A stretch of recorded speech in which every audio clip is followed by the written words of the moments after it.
Okay, Sunday, 23rd of February, 2025. So Adrian's daily vlog, sharing smart stuff men should know. Study Sunday. Be more. Quality versus quantity. Now this is one thing that I've really wrestled with over the past, good few years now. This focus. What to focus on more? The quantity of things for sale, for example, or clients, or the quality.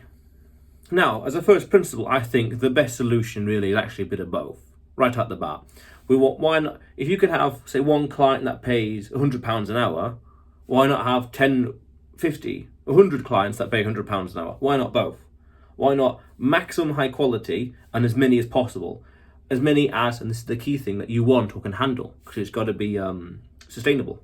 But the dilemma is thus: to focus on the quantity of things, products for sale, for example, or the quality of products for sale.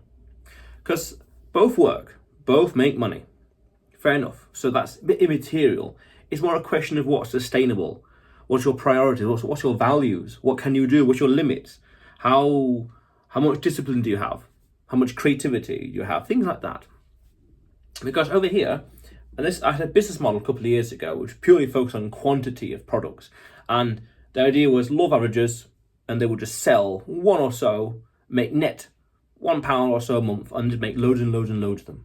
Hundreds, but that's a whole other story.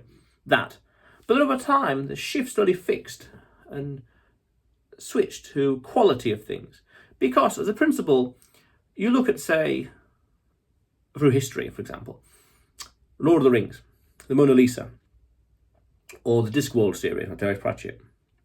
Those things are quality. It took Tolkien a decade or so, 15 or so years to write Lord of the Rings. I don't know how long it took Da Vinci to paint Mona Lisa. But it's those few things that are memorable and impactful, so much so that they're talked about decades and centuries even, and there will be for decades and centuries in the future as well, talked about and licensed out and made money from in some fashion. That's powerful. That means that it's the quantity of things now, it's the quality of things that are remembered, that are impactful for the long term. And when you really follow it, what's fascinating also is that Tolkien wrote loads of novels. Leonardo da Vinci did loads of sketches and paintings. And Terry Pratchett, he wrote 40 novels at least in the Discworld series, more or less. And it's only one or two or three here and there that are remembered. It's Lord of the Rings that are remembered, but the other stories out there, the tales of Tom Bombadil and a few others that I can't remember right now, Rollo, Rovo, something like that, are forgotten about. Or over here, there's other sketches that he did, or the paintings he did, that are totally forgotten about. Yeah, it could be beautiful or unique because it's his name, or in general, good quality, but forgotten about for whatever reason. It's just that particular one is remembered. Just how in the same way that very few lines or plays of Shakespeare are remembered. You know, to be or not to be, Romeo and Juliet, or shall I compare thee to a summer's day?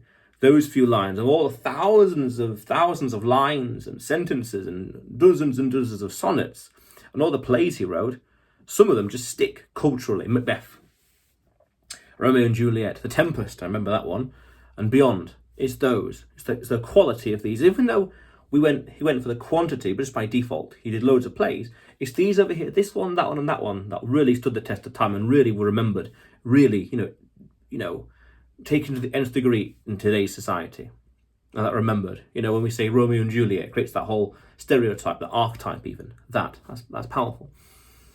So, really it's both. And I think the key and the crux of the matter is sustainability. If you can figure out that nice balance between quality and quantity to create quality en masse, as opposed to creating quantity en masse, then you've got the nice balance. Again, the key word there is balance. Because then you got enough quality in general for it to be justifiable, justify the high price tag. But the quantity and the sustainability, the discipline to create loads of these things. Because even though this piece of art or this product or service over here you might think is amazing, it doesn't mean that it'll be the one that the customers and clients will remember forever and we'll talk about, and one that will go viral, so to speak. It's that. So I say both. But then again, it's the discipline, it's the talent, it's looking inwards. What can you do? What's your limit?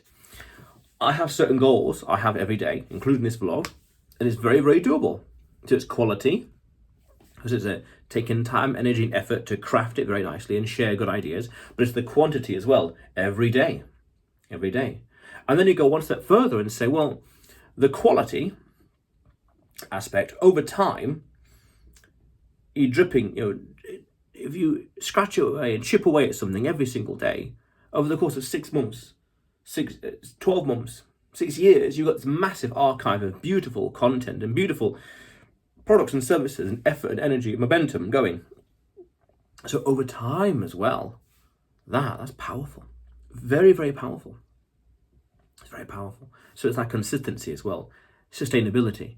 Because I say it's a practical matter. Why not both? Why not as high quality as possible and as many as possible?